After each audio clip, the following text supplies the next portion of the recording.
We kinyambi. We amka hapa. Sasa kwani umekuja kulala hata uwezi niambia tukuje tulale pamoja? Umekuja kwako ikue warm yangu ikue baridi kama pangi melala nje. Basi wacha nisonge. Ukalie penye ulale penye nimeoa. Atulale mali umeoa. Umekuja hapa ndio uanze kujitayarisha kunyamba nyamba. Na hii mambo ya kukuja kwa kitanda kwanza kunipigia kelele na mimi na kupigia kelele gani? Ukitaka kunyamba mimi usininyambie tena, tumbo yangu imefura ya kutosha. Munyamba ya mapenzi shaisha, saa hizi ukitaka kunyamba enda kwa choo.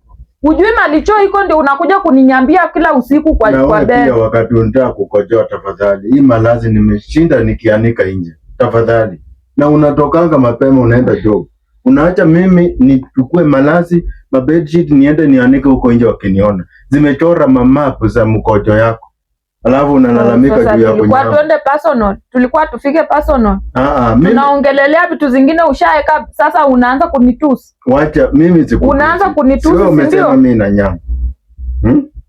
Umesema mimi na nyambanga. Na kunyamba ni free. Hakuna mtu anakuforce. Kunyamba umewahi ona kwa sheet. Kumechora map huko nje, watu wanaweza ona kunyamba kwa sheet. Sasa unataka kutoa siri yangu ya kukojoa kwa mkojo? Ndio watu wanaonanga iko hapo, mpaka sheet za white zimetani yellow. Sasa hivi wewe pia nitaenda kusema huko nje hujatahiri. Sasa hiyo nayo imetoka wapi? Umesema si wewe umenitusi mambo ya kukojoa, si wewe umeficha venye nakojoa. Wewe unanyambanga na hujatahiri. Na tuko na watoto, kutahiri kuna uhusiano acha na watoto. Kumekuzuia kukupea mimba. Wewe hata uwezi enda kususu kwa choza kanjo. Lazima ujifiche ndio ususu. Wacha nikuulize. Yaani unamaanisha watoto wenye tuko nao sio wangu?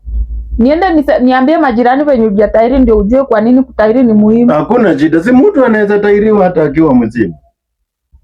Unipee tu 1 month niende nitahiri, nitapona. Kama unataka nishape ni benzeli. Wewe hata hakuna kisu inaweza kutahiri saa hizi. Wewe ngozi yako ni ngumu inakaa. Sasa watahiri na kisu. Hospitali wanatahiri vizuri na wewe. Nenda sada mwanaume mzima akushike nini yako. Mimi si mwanaume atanitahiri. Kushikwa nini na mwanaume mwenzako? Daktari wa kike ndiye atanitahiri. Ni mimi nitajuzi. Wewe ushaona wanawake wanatahiri?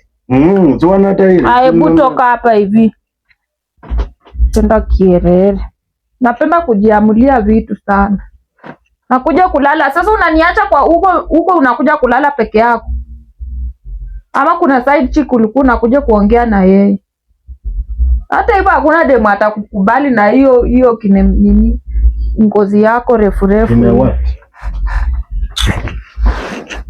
Tuko na ngozi bado tu gunia inafanya hivi kana jikoil hivi, unafikiria kuna demu atakutaka? Nimekufanyia favor. Basi kama ni favor, sutuke tu utafute mtu mwenye ametahiri. Toka, simama uende. Wewe umepitisha miaka, wazazi wako wamejilazimisha kwangu. Wewe ukuje uolewe na mimi, ukae na mimi ndio wapumzike. Tata zako wote wameolewa, wewe hapana. Sasa kati ya mimi na wewe nani mwenye anafanyia mwingine favor? Uongeange pia maneno mengine ukijua. Ukishapiga nduru ulale.